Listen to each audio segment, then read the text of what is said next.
ಎಲ್ಲ ಬೆಂಗಳೂರು ನಗರದ ದೃಶ್ಯ ಮಾಧ್ಯಮ ಹಾಗೂ ಪತ್ರಿಕಾ ಮಾಧ್ಯಮದ ಸ್ನೇಹಿತರಿಗೆ ಇಂದಿನ ಈ ಒಂದು ಪತ್ರಿಕಾಗೋಷ್ಠಿಯಲ್ಲಿ ತಾವೆಲ್ಲರೂ ಕೂಡ ತಮ್ಮ ಸಮಯವನ್ನು ನಿಗದಿ ಮಾಡಿ ಬಂದಿರತಕ್ಕಂಥದ್ದು ಭಾಳ ಸಂತೋಷದ ವಿಚಾರ. ಈಗಾಗಲೇ ರಾಜ್ಯದಲ್ಲಿ ಕಾಂಗ್ರೆಸ್ನ ಸರ್ಕಾರ ಆಡಳಿತಕ್ಕೆ ಬಂದು 2 ವರ್ಷಗಳು ಪೂರೈಸ್ತಾ ಬಂದಿದೆ. ಹತ್ತತ್ರ 2 ವರ್ಷ ಕಳೀತಾ ಬಂದಿದೆ.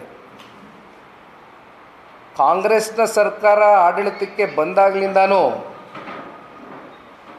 ಬಹುಶಃ ಇಷ್ಟು ದೊಡ್ಡ ಮಟ್ಟದ ಹಗರಣಗಳು, ಭ್ರಷ್ಟಾಚಾರಗಳು ಇವೆಲ್ಲವೂ ಕೂಡ ಬಯಲಿಗೆ ಬರುತ್ತೆ ಅಂತಕ್ಕಂಥದ್ದು ರಾಜ್ಯದ ಜನತೆಯೂ ನಿರೀಕ್ಷೆ ಮಾಡಿರಲಿಲ್ಲ. ಆದರೆ ಅವರ ಕಾರ್ಯವೈಖರಿ, ಅವರ ಆಡಳಿತದಲ್ಲಿ ಯಾವ ರೀತಿ ಅಡ್ಮಿನಿಸ್ಟ್ರೇಷನ್ನಲ್ಲಿ ಲ್ಯಾಪ್ಸಸ್ಗಳು ಆಗಿದೆ ಅಂತಕ್ಕಂಥದ್ದು ಕಳೆದ 2 ವರ್ಷದಿಂದ ನಾವೆಲ್ಲರೂ ನೋಡ್ತಾನೆ ಬರ್ತಾ ಇದ್ದೇವೆ. ಆದರೆ ಇತ್ತೀಚೆಗೆ ಮಾಧ್ಯಮದ ಸ್ನೇಹಿತರಿಗೆ ನಾನು ಮೊದಲನೇದಾಗಿ ಧನ್ಯವಾದಗಳನ್ನ ಸಲ್ಲಿಸಲಿಕ್ಕೆ ಇಷ್ಟಪಡ್ತೇನೆ.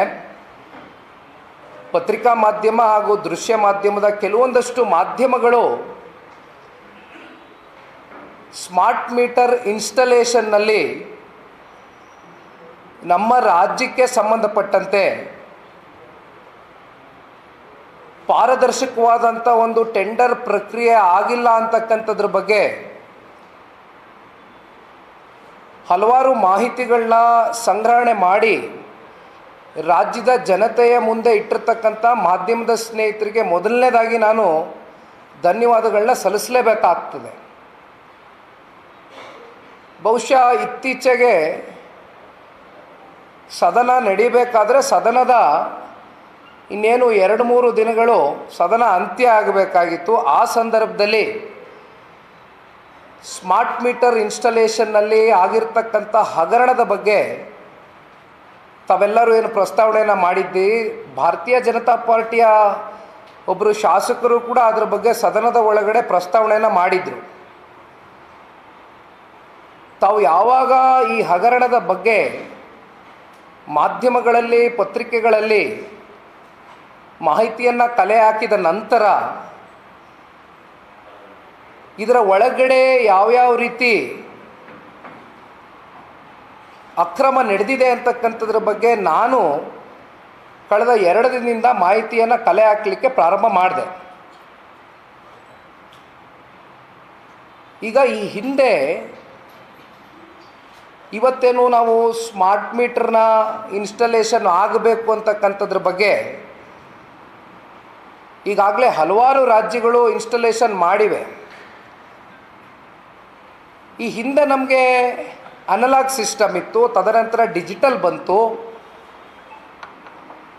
ಈಗ ಶ್ರೀ ನರೇಂದ್ರ ಮೋದಿಜಿಯವರ ಭಾರತ ಸರ್ಕಾರದ ಅಡಿ ಮಿನಿಸ್ಟ್ರಿ ಆಫ್ ಪವರ್ ಡಿಪಾರ್ಟ್ಮೆಂಟು 2021 ಹಾಗೂ 25ರ ಮಧ್ಯೆ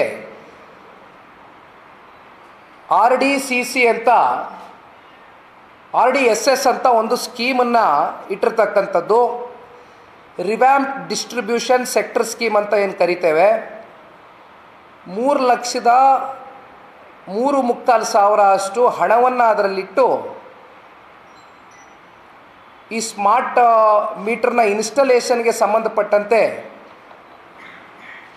ಯಾವ್ಯಾವ ರಾಜ್ಯದ ಆರ್ಥಿಕ ಪರಿಸ್ಥಿತಿಗಳು ಇವೆಲ್ಲವನ್ನು ಲೆಕ್ಕಾಚಾರ ಮಾಡಿ ಸಬ್ಸಿಡಿ ಮೂಲಕ ಗ್ರ್ಯಾಂಟ್ಗಳನ್ನ ಕೊಡ್ತಕ್ಕಂಥದ್ದಿರ್ಬೋದು, ಲೋನ್ಗಳನ್ನ ಕೊಡ್ತಕ್ಕಂಥದ್ದಿರ್ಬೋದು, ಇವೆಲ್ಲವನ್ನು ಕೂಡ RDSS ಸ್ಕೀಮ್ ಮೂಲಕ ಮಾಡ್ತಕ್ಕಂಥ ಒಂದು ಪ್ರಯತ್ನವನ್ನು ಕೇಂದ್ರದ ಸರ್ಕಾರ ಮಾಡಿದೆ.